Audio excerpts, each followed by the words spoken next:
अस्सलामुअलैकुम दोस्तों उम्मीद करता हूँ आप सब खैरियत से होंगे। अल्लाह आप सबको ऐसे ही खुश रखे। तो दोस्तों आज का हमारा मौजू है बीजेपी सरकार में भी अल्लाह ने मुझे हिदायत दी। तो देखते हैं भाई को कैसे हिदायत मिली, इन्होंने कैसे इस्लाम को कबूल किया। तो चलिए स्टार्ट करते हैं। बिस्मिल्लाहिर्रहमानिर्रहीम। मेरा नाम पहले दिनेश लालवानी था और मैं एक सिंधी बिरादरी से ताल्लुक़ रखता था। और सिंधी बिरादरी के अंदर भी काफ़ी सारी जो हैं वो सब कास्ट हैं। उसमें सबसे अव्वल नंबर पर जो साहिती सब कास्ट है सिंधी बिरादरी में, उससे मेरा ताल्लुक़ है। और अल्हम्दुलिल्लाह अहमदाबाद का मैं रहने वाला हूँ, गुजरात के अंदर जो अहमदाबाद शहर है उसमें। और उसके अंदर मेरे वालिद साहब जो थे वो उस इलाके के काफ़ी नामचीन इंसानों में शुमार होते थे। और मैं मेरे ख़ानदान में क्योंकि सबसे छोटा था तो मेरे ख़ानदान वाले काफ़ी मुझसे मोहब्बत भी करते थे माशाअल्लाह, और मैं सबका चहीता भी था। और हमारा घराना पहले से ही काफ़ी धार्मिक घराना रहा है अल्हम्दुलिल्लाह।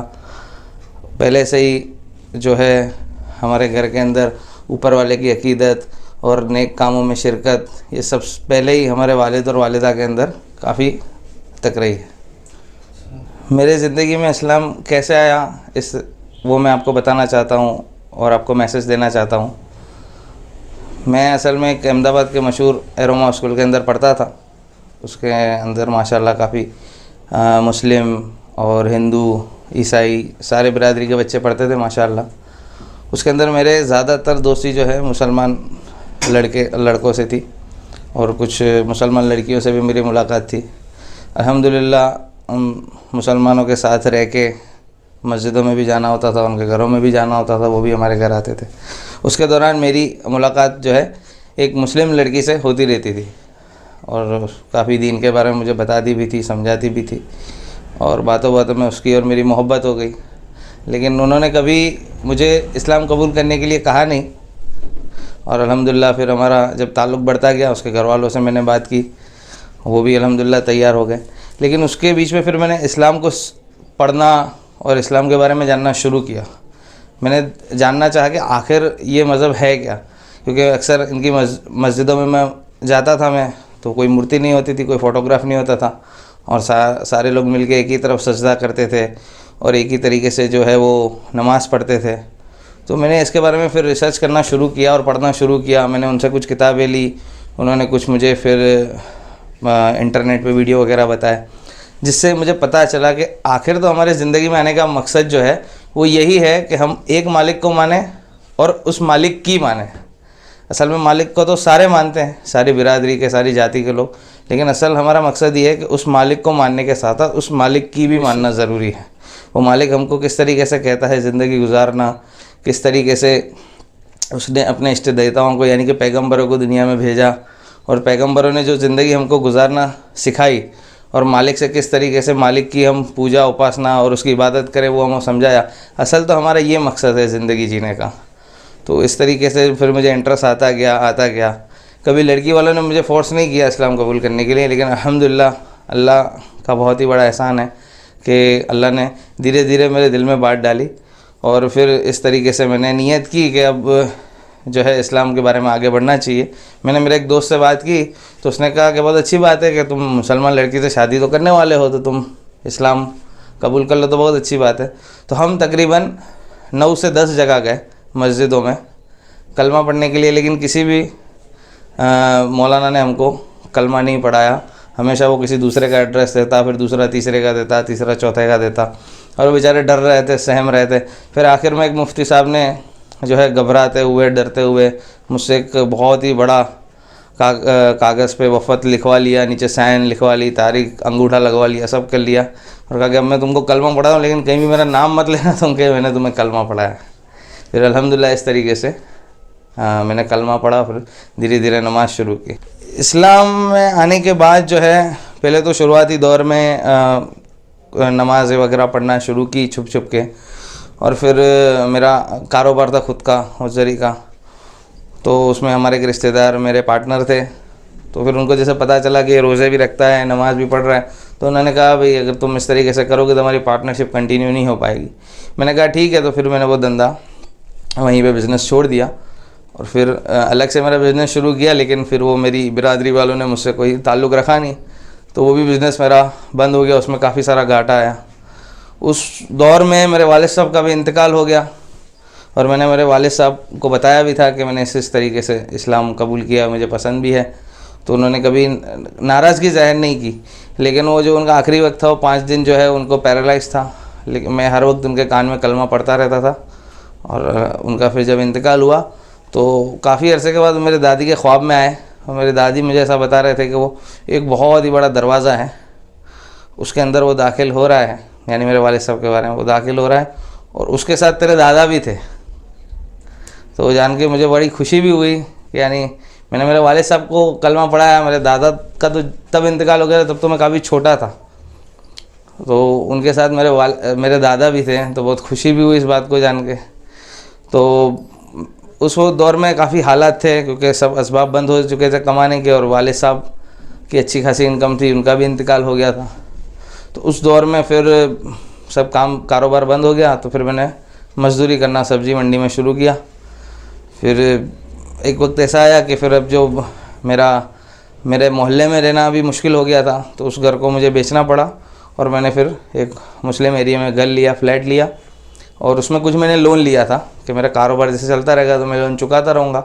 उस वक्त मुझे मसाइल पता नहीं थे कि लोन इस्लाम में जायज़ नहीं है, सूद वगैरह। फिर जब वो आगे बढ़ती रही गाड़ी, मेरा कारोबार बंद हो गया, मैं खुद मजदूरी करता था। कुछ वक्त तो घर पे ऐसा निकला कि फाके का हो गया और बहुत हालात बद से बदतर होते गए, लेकिन सब्र किया, अल्लाह से मांगा। उस दौरान मेरे एक दोस्त ने मुझे कहा कि 3 दिन जमात में जाना है।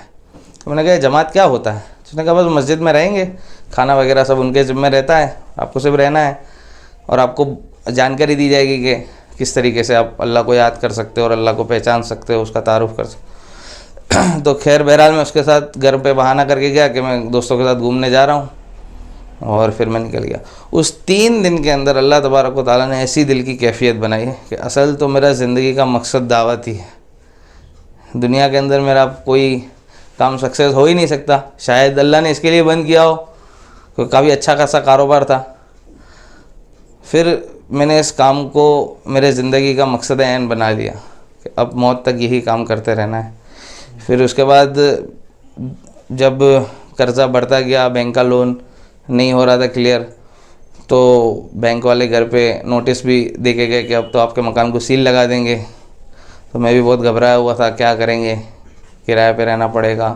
और मेरे वालिदा और मेरी दादी थी मेरे साथ, वो भी बेचारी बहुत परेशान थी, अक्सर रोती थी, क्या करेंगे किस तरीके से। उसी तरीके में अल्लाह तबारक व तआला की ऐसी कुदरत ने अंजाम दिया कि नोटबंदी हो गई और मेरे पास एक शख्स आया कि मेरे पास एक अच्छी खासी रकम है, आप कुछ भी करके इसको आप काम में ले लो, जब आपके पास आए हमको तब देना, हमको किसी भी तरीके की कोई उतावल नहीं है, बस आप हमारे घर से पैसे ले जाओ। कि मेरे घर पे पैसे रखना जोखम है बहुत बड़ा और हमको आप पे एतमाद है, आप हमारे पैसे कहीं नहीं जाएंगे। तो फिर उससे पैसे लिए मैंने और अपने बैंक का लोन अल्लाह तबारक व तआला ने क्लियर करवाया, अल्लाह ने मामला आसान कर दिया। फिर अच्छा जॉब भी लग गया और अल्हम्दुलिल्लाह अल्लाह तबारक व तआला ने ज़िंदगी सही कर दी। और ये चीज़ तो सारे धर्मों के अंदर है कि जो मालिक है वो निराकार है, उसका कोई आकार नहीं है। अगर इंसान इस पर थोड़ा सा पढ़े, चाहे वो अपने धर्म की किताबें भी पढ़े या कुरान पढ़े या बाइबल पढ़े और उससे फिर कंपेयर करे कुरान को, तो असल तो हमारे ज़िंदगी का मकसद यही है कि हम उस सच्चे मालिक को जाने जिसने हमको बनाया है, और उससे ही असल दिल का सुकून और चैन और इत्मीनान हासिल होगा। उसके सिवाय वो दुनिया के किसी भी, चाहे वर्ल्ड टूर कर ले, चाहे वो कितनी भी बड़ी डिग्रियां हासिल कर ले, लेकिन वो चैन सुकून इत्मीनान उसको हासिल नहीं हो पाएगा, चाहे तो तजुर्बा करके देख ले। असल में मैं सारे लोगों को ये बात बताना चाहता हूँ कि ज़िंदगी तो हर इंसान की किसी न किसी तरीके से गुजर ही रही है, लेकिन दिल का वो सुकून, वो चैन, वो इत्मीनान ज़िंदगी के वो किसी हिस्से में हासिल नहीं कर सकता जो सिर्फ वो अल्लाह के आगे मतलब अल्लाह के सामने हासिल कर सकता है। क्योंकि असल जो है हमारी रूह की ग़िज़ा तो अल्लाह की इबादत है। अल्लाह के नबी सल्लल्लाहु अलैहि वसल्लम के दौर में बद से बदतरीन हालात थे, आज तक दुनिया में ऐसे कभी ना हालात आए हैं ना आएंगे, लेकिन उस दौर में अल्लाह के नबी ने मेहनत करके बताया कि असल तो हम हालात से ज़रा भी मुतासिर ना हो। असल तो हमारा ज़िंदगी का जो मकसद है वो यही है कि हम दावत दें, हर हाल में दें, हर हालात में दें, कि असल तो है हमारा काम दावत, और आज हमने उसको छोड़ दिया इसी इसी वजह से मुसलमान जो है घबराया हुआ है, डरा हुआ है और परेशान हाल घूम रहा है कि क्या करूं, किस तरीके से इतने हालात आए हैं, ये लोग इस तरीके से कर रहे हैं और यूँ। असल में हमारे ज़िंदगी का जो मकसद है दावत, हम सिर्फ वो शुरू कर दें तो अल्लाह ताला सारे के सारे निज़ाम को पलट देंगे। हुकूमत तो पहले भी हमारे हाथ में थी, लेकिन हमने इस काम को छोड़ा, इसके लिए अल्लाह ताला ने छीन ली। फिर हमारे हाथ में आ सकती है, लेकिन असल हमारा काम हुकूमत करने का नहीं है, असल हमारा काम मालिक से उसके बिछड़े हुए बंदों को मिलाना है। बेशक। तो देखा भाई आपने कि किस तरह से भाई ने अपनी कारगुजारी सुनाई, और इनके जैसे ना जाने कितने लोग हैं जो इस्लाम को कबूल करना चाहते हैं या इस्लाम कबूल कर चुके हैं, लेकिन वो खुलकर सामने नहीं आ पा रहे हैं। इन्होंने तो हिम्मत दिखाई और ये आ गए क्योंकि इनके सपोर्ट करने वाले लोग थे। लेकिन ये समय ऐसा है कि इस समय बिल्कुल भी कोई आगे नहीं आ रहा है, कोई भी सपोर्ट करने नहीं आ रहा है, जिसके थ्रू इन्होंने, जहाँ तक मुझे लगता है, अगर ये फैज़ाबाद या दिल्ली के आसपास रहते हैं तो वहाँ पर तो इन्होंने पहले इस्लाम कबूल कर लिया, लेकिन अब इस्लाम कबूल करना या अब सर्टिफिकेट बनवाना तो नामुमकिन हो गया है। तो इसलिए अब इस तरह की स्टोरीज नहीं आती हैं कि लोग इस्लाम कबूल कर रहे हैं, आप देख रहे होंगे, क्योंकि सब दबे बैठे हुए हैं, छुपे हुए हैं। तो दोस्तों, आपको ये वीडियो कैसी लगी हमें कमेंट करके ज़रूर बताइएगा, और इसी तरह की मज़ीद रिवर्ड स्टोरीज देखने के लिए हमारे चैनल को सब्सक्राइब कर दें और बेल आइकन को भी दबा दें। अब मिलते हैं आपसे एक और नौ मुस्लिम की स्टोरी के साथ, तब तक के लिए अपना बहुत सारा ख्याल रखें। अस्सलामु अलैकुम वरहमतुल्लाहि वबरकातुहू।